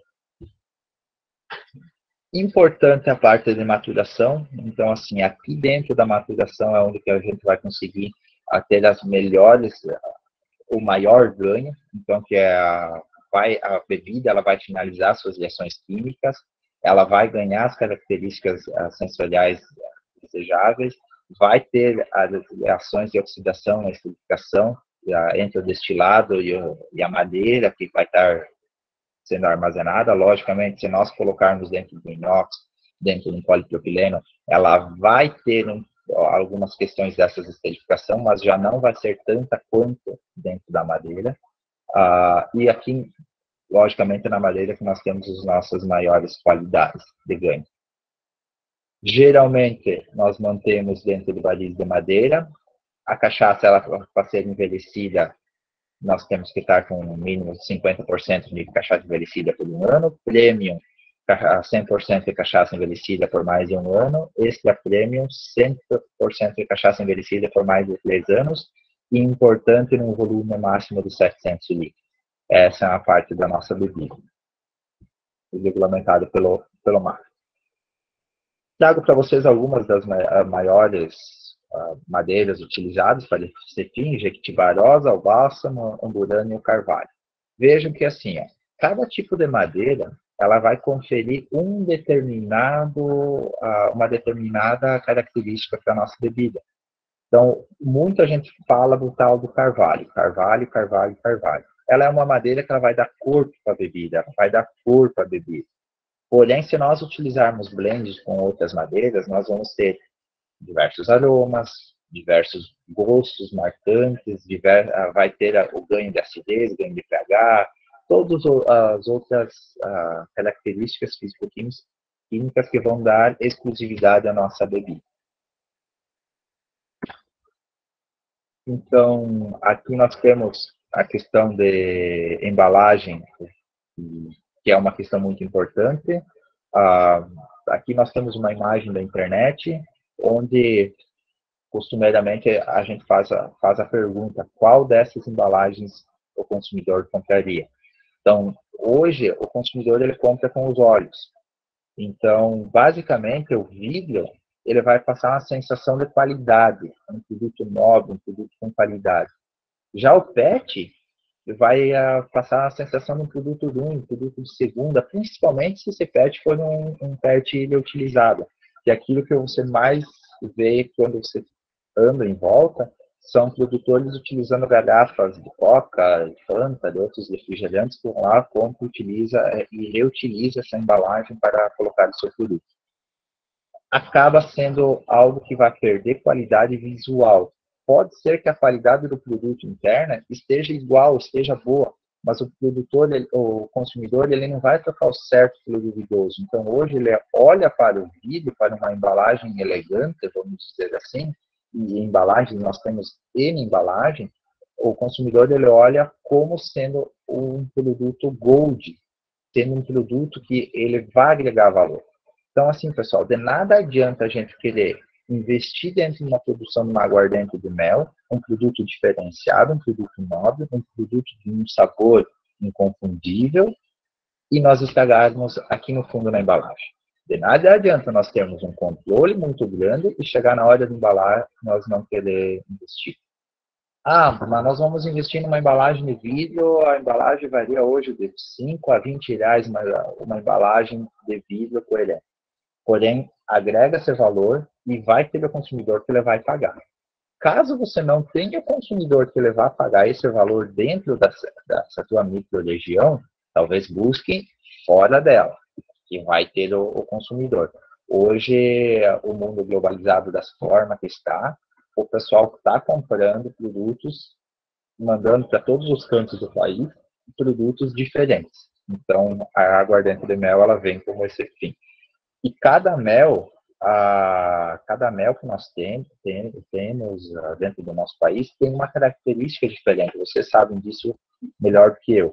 O mel da uma propriedade A, ela é diferente da propriedade B. Então, a aguardente da propriedade A, ela vai ser diferente da aguardente da propriedade B.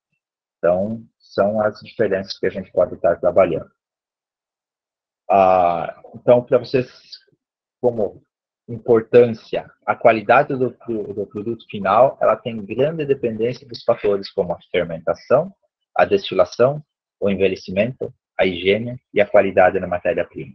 Tudo isso faz com que nós tenhamos um produto de qualidade. Eu espero que vocês tenham entendido, pessoal, basicamente aquilo que eu quis trazer para vocês. Eu quero perguntas para mim poder tirar dúvida de forma mais pontual com vocês. Felizmente, eu não estou em casa onde eu consiga mostrar os equipamentos, mostrar uma forma realmente da gente estar produzindo a aguardente, como eu gostaria, mas acredito que assim a gente pode estar tirando dúvidas pontuais de vocês no tempo que nos resta também. Mas basicamente, e voltando, o que vocês vão trazer para trabalhar com a parte da cachaça, da aguardente de mel? Vocês vão produzir o hidromel da forma que o Dylan falou, porém vocês não precisam deixar ele fermentar tanto tempo. Então a gente vai trabalhar um pouco menos e vamos estar trabalhando um pouco menos etanol e vamos produzir mais rápido. Eu vi uma pergunta agora de quantos o custo por litro. Varia muito, gente. Varia muito, porque eu falar que em custo, eu estou falando em valor do mel. Então, o valor do mel, ele varia também. Hoje, por exemplo, se eu vou comprar um mel de 1 quilo aqui na feira, ele está R$30 o quilo. Mas se eu vou comprar um quilo de mel lá de um produtor que ele não tem nenhum tipo de registro, que ele não tem nada, nós vamos ter um outro valor. Então, basicamente, os nossos custos principais envolvidos nisso é o mel, a levedura, que ela é barata, e a parte do aquecimento. Aí, se eu quero fazer a gás, o aquecimento para a destilação a gás, é um custo. Se eu vou fazer com caldeira, é outro custo. Se eu vou fazer direto com madeira, é outro custo. Então, assim, para se ter uma noção básica, praticamente a questão de 1 quilo de mel, ele vai estar gerando em torno de 800 ml de cachaça, e essa cachaça ela vai ter um custo aproximado de R$50 o litro, entre todos os custos que nós temos envolvidos. Então, basicamente, então, retomando de outra pergunta em termos da porcentagem, aqui, 1 quilo de mel, eu vou produzir em torno de 800 ml de cachaça. É basicamente isso. Sim, bem tranquilo. Então, posso já colocar essa parte dos equipamentos aqui. Basicamente, o que nós precisamos ter? A dorna de fermentação. Né? Essa dorna de fermentação vai depender da quantidade que você quer produzir. Se quer produzir mais, quer produzir menos, enfim. Eu quero produzir para meu consumo, vou produzir 50 litros. Então, tem essa questão. Eu prezo pela parte do inox, gente, mais fácil de nós limparmos, mais fácil de nós trabalharmos, mas fica a critério. Então, basicamente, essa parte da dorna fermentação, a questão de um alambique ou um destilador, lembrando que o alambique ele você vai conseguir aromas melhores para a sua produção. E depois aqui, gente, a questão dos demais equipamentos para produção de qualidade, pode ter as pipas, para você armazenar os baris de madeira, para você armazenar, ou se você quiser armazenar dentro de baris de polipropileno ou de inox, é a seu critério, porém, a madeira ela vai agregar mais, embora seja mais caro, mas vai agregar maior qualidade. E aqui você vai precisar do refratômetro, para você ver o Brix, e o alcômetro, embora que esses dois equipamentos não sejam exigidos por lei.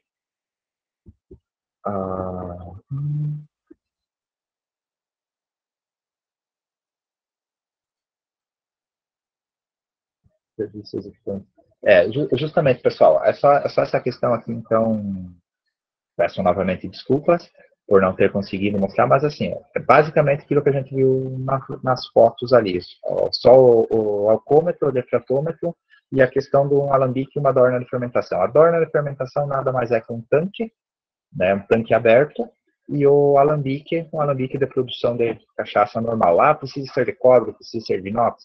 Indiferente. Particularmente, eu iria com inox. Tem muitas pessoas que preferem o cobre por causa da questão cultural, que o cobre ele acaba se tornando um produto, um alambique que vai dar alguns aromas melhores e tudo mais. Porém, o cobre nós temos um problema, que o cobre ele larga alguns resíduos dentro da cachaça que eles são tóxicos, então a gente precisa filtrar. Então, se não for bem conduzida essa parte da destilação, você acaba perdendo qualidade. A parte do rendimento da produção, então, que eu falei, em torno de 1 kg de mel vai gerar em torno de 800 gramas de cachaça. Pode ser que, conforme o mel vai virar em torno de 400, precisar 1,4 kg de mel para dar 1 litro de cachaça, até como 2 quilos de mel para dar 1 litro de cachaça. Se o mel for aquecido para filtragem em torno de 50 graus Celsius, inviabiliza a produção? Não, porque você vai aquecer ele, mas depois, na hora que você vai diluir ele na água, você vai inocular a tua levedura, você baixa a produção. O açúcar ele vai continuar a estar ali. Então, você pode aquecer ele normalmente a 50, 60 graus Celsius, como você preferir. Pode, depois, quando você inocular a levedura, vai estar bem tranquilo.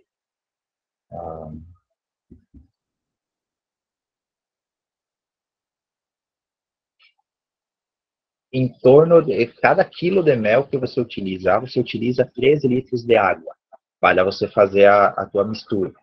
Então, é nessa faixa aqui. Tem a pergunta: 1 quilo de mel, quantos litros de água? Então, nesse sentido. O tempo de destilação varia conforme você consegue manter a temperatura e conforme o tamanho do teu alambique. Se você tiver um alambique ali de 600 litros, você vai demorar em torno de 3 a 4 horas. Se você tiver um alambique de 100 litros, em torno de 40 minutos, meia hora, 40 minutos, você consegue trabalhar. Na verdade, aqui a pergunta: se for menos de 13 litros de água, o processo não fermenta direito, demora mais para ter o mesmo resultado. Na verdade, é 1 quilo de mel, 3 litros de água. Não é 13, é 3.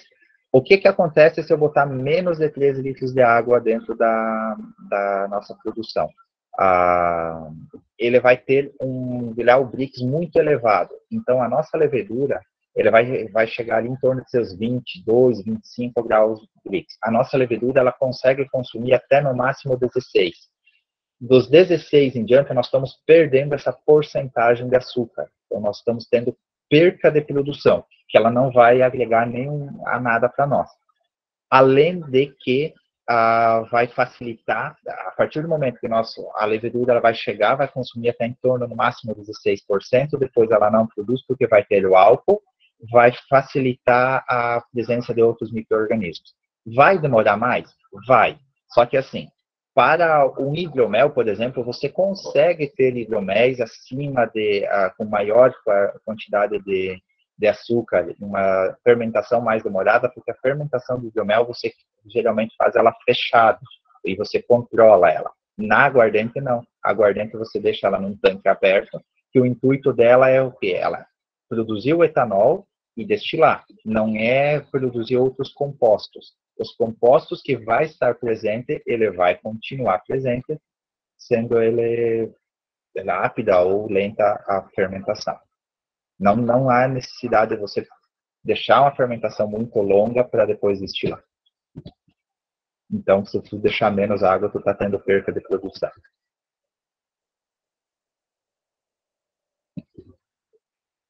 Temos mais alguma pergunta, pessoal? Já foi visto alguma questão de hidromel sem feirão? O mel, ele consegue fazer. Tu consegue produzir o hidromel com qualquer tipo de mel. Só que questão de custo, questão de qualidade, isso seria o Dylan que conseguiria falar. Questão da cachaça de mel, eu particularmente nunca vi. Então, o mel de sem feirão. Eu vi muita comercialmente a de abelha nativa, no caso a apis, né? Então, essa eu vi bastante. E respondendo, então, a parte do José Maria: 1 quilo de mel, quantos litros de água dentro é produzido? Geralmente varia de 600 a 800 ml por quilo. A respeito da parte das madeiras aqui, que é o Sapo, que o Leonardo pediu aqui, mais um pouquinho mais específico. Então, vamos lá. Cada tipo de madeira, ela confere um determinado sabor, um determinado aroma para nossos produtos. Geralmente, pela nossa mente, e aquilo que nós muito ouvimos é o carvalho europeu, o carvalho americano. Eles são responsáveis por a questão de dar corpo à cachaça, a aguardente e aroma. Então, conforme cada produto faz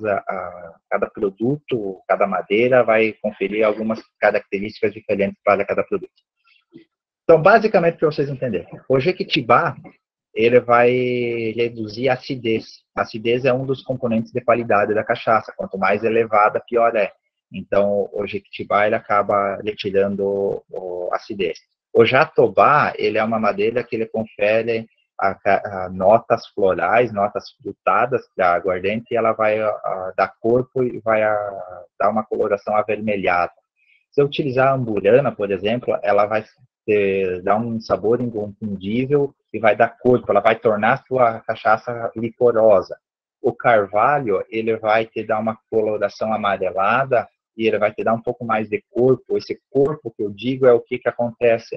O álcool da aguardente, ele interage com os açúcares e os taninos da madeira e ele acaba migrando açúcares para a aguardente. Então, ela acaba se tornando uma aguardente mais gostosa de você beber.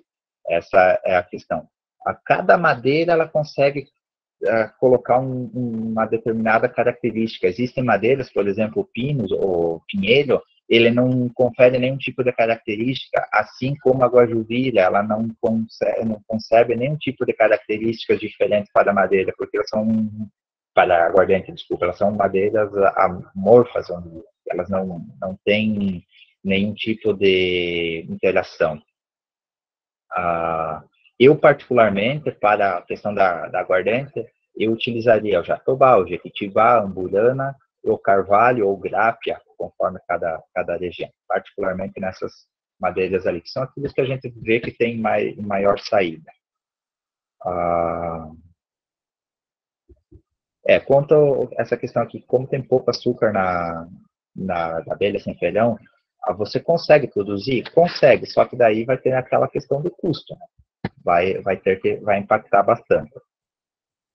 Aqui, depois da fermentação e filtragem, é possível armazenar barril de madeira. Depois da destilação. Se você vai colocar antes, você vai acabar estragando o seu produto, porque ele não é o ideal.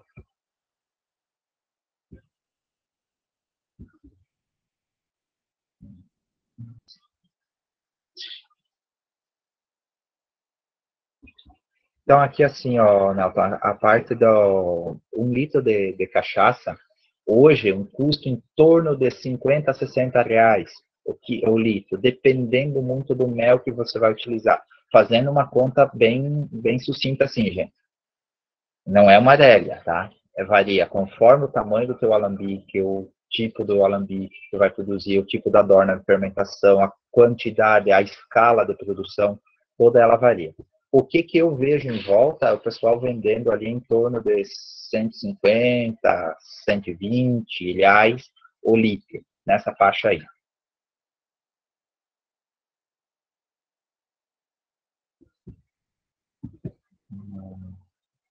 Essa parte aqui, que é alguma tabela de conversão que utiliza apenas a densidade final para a determinação do teor alcoólico do hidromel, o hidromel é mais ou menos da seguinte forma. Tabela, até existe algumas questões, mas o hidromel, para responder a colega, acaba assim. Cada 1% de açúcar que tiver, então cada grau Brix, então se eu tiver em torno de 6 grau Brix, eu vou ter em torno de 8% de álcool lá no final. Em torno dessa correlação. Entre metade. Pessoal, então, gostaríamos de agradecer aí o Matheus, né? Com seu conhecimento. Confesso que é um assunto bem complexo, né? Não é para qualquer um. Eu lembro que a minha avó fazia a tal da gengibirra, né? Lá no interior de São Leopoldo, Rio Grande do Sul, sem álcool, lógico, né? Mas, assim, é muito bacana, né, a tua explanação, parabéns, né? A gente agradece de coração aí a tua participação. Ele deixou o contato aqui, tá, pessoal? O Matheus, então, assim, entrem em contato, fiquem à vontade, né? Gostaríamos de agradecer a todos os parceiros aí, né? A Epagre, Sebrae, Senar, né? A FAASC, principalmente, né? Nessa sua terceira edição da Feira do mel aí. E é isso aí, pessoal, né? Então, vamos ficando por aqui, né? A FASC deixou mais alguns endereços ali, Instagram e Facebook, para vocês estarem acessando, certo? E é isso aí. Da nossa parte, muito obrigado, né? Fiquem todos com Deus e até a próxima.